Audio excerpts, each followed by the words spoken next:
Welcome to Speed Data, quick conversations with cybersecurity leaders. I'm your host, Megan Garza. Today, I'd like to welcome to the show Shesh Kondi, Senior Director of the Americas Security Architects at Salesforce. Thanks for joining Speed Data, Shesh.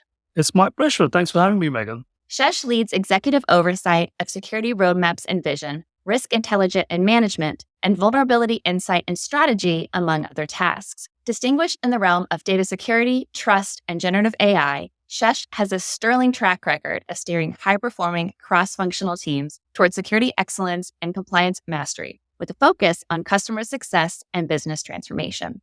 Prior to joining Salesforce, Shesh worked at industry leaders Oracle, Sun Microsystems, and Netscape, and completed the Disruptive Strategy program from Harvard Business School.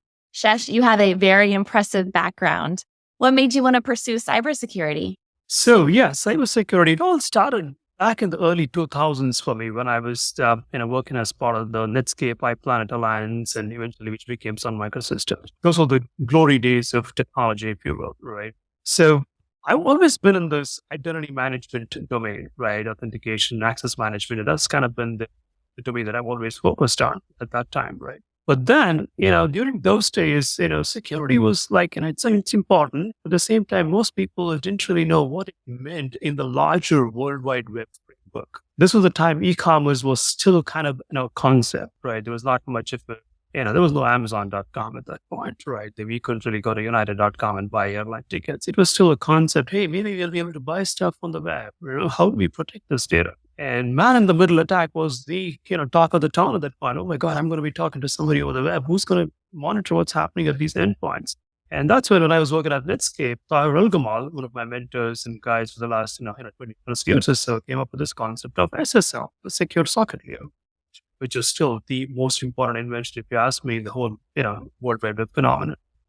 And at that time, Sun Microsystems, this was at Netscape, and I got to work with Tahir and his team, and I got involved in this whole idea of PKI. PKI was an established technology, but at still time, it was very new for the businesses. You go to a business and say, we need to implement PKI. They're like, oh, what exactly is that? And there was a time when SSL came about and the whole aspect of how do you manage public keys, how do you manage private keys? And then eventually in the early 2000s, Sun Microsystems came up with something called a certificate server. It was my first foray into real security, if you will. Not to say authentication authorization is not, but that was my real foray into the PKI world of security. And that's what got me really enthused about the domain of security and eventually compliance. And that was what pulled me into this. And since then, I haven't looked back. Things have changed. Things have completely changed rather from a paradigm perspective. But security as an evergreen domain has remained evergreen. That's how I... Yeah. And you said it pulled you in. What do you enjoy most about your role, whether it be day-to-day or overall? What I really enjoy about the overall aspect of it is, especially in the last 10, 15 years or so, security is top of mind for businesses. There's a lot of organizations, enterprise software companies and hardware companies who will go up with innovations to make it easier for larger organizations to do business. But in the last 10, 15 years, it has occurred to people that, okay, we need to talk about security as an enabler and security as something that's going to be a leading entity to making sure my business transformation works the way it should. And that's what I enjoy about it, right? Back in the days, if you look at it, security was like, it's an afterthought. Let's talk about selling stuff. Let's talk about innovation and then bring in security. But no, nowadays it's like, I get, a seat at the table to talk about business transformation right from get-go and influencing strategy based on security. That's one thing that I really enjoy from an overall perspective. And you mentioned security in the beginning kind of being an afterthought. How has this threat landscape changed since you began your career? Yeah, great question, right? As I said early on, it was a man-in-the-middle attack. How do you secure my data at the perimeter, right? It's about how do you make sure somebody's not spoofing the IP addresses coming in. That was the level of conversation that we used to have, right? But one thing that has drastically changed, significantly changed in the last few years is a lot of the things that most companies have used to talk about from a security perspective is now considered just an obligation. I don't have to go tell a customer, oh, by the way, I've got this fabulous data centers where we protect, state-sponsored act, we protect you from state-sponsored actors inside of threat. That's all table stakes. That's an obligation that you have to perform. Talk to me more about what you're doing. So now CISOs and CIOs want to know about what is the innovation that we're bringing in the security and the trust phenomenon. things like confidential computing. How are you using AI ML to do anomaly detection? How are you taking predictive action based on that? So that's what's changed. Back in the days, governance was all about data mitigation, data limitation, and data maximization and minimization. But now security happens to be one of the biggest pillars of governance, and that's a great conversation that I like to have with customers. Yeah. Absolutely. Yeah. And what do you predict to be the biggest shift in cybersecurity? Oh boy. Yeah. I think there's so many different things I could think of, but I think if I had to come up with, let's say, three main things, right? I think regulations and compliance. I think we've had a lot of, really important regulations, especially specific to industries in the last, 20 plus years just on the security realm of things. But I think one thing that's going to happen in the next couple of years is stricter, stronger regulations, specifically around how we handle data. And I always like to talk about this concept of data and the actual value of data. We've all gone through this cycle. There's a 5-year cycle where we're like, oh, we got data as an asset. Data is fantastic. It's all about data. And suddenly GDPR came in a few years ago, and everybody was like, oh my God, data is a liability now. I want to keep as much data as I need and I can use. I don't want data that I don't want to use, right? And it's a liability. And here comes the Gen AI revolution. It's all about data. You need data to run AI. Data feeds out of AI, and Gen AI generates more data. You feed the data back into LLMs. It's all about data and data and data. Now it's all about data being an asset. So that's where I'm going. And if you look at now what's going to happen next, what I think would be the new things that are coming in is regulations around how we use this data and what kind of consent management we have in place for consumers. We've been from a B2B to B2C to B2B2C and different other permutations and combinations of the B and the C word here. But now we're talking about trillions and trillions and trillions of records of data, which will be enhanced as we get through the AI revolution, and what kind of regulations that will come in to actually manage that, the Gen AI model for that. The other thing which I can think of is around quantum computing. There's always been this talk about, oh my God, quantum computing is going to make it easier to break encryption keys, which is definitely possible. I'm a quantum physics major, so I know it's definitely possible.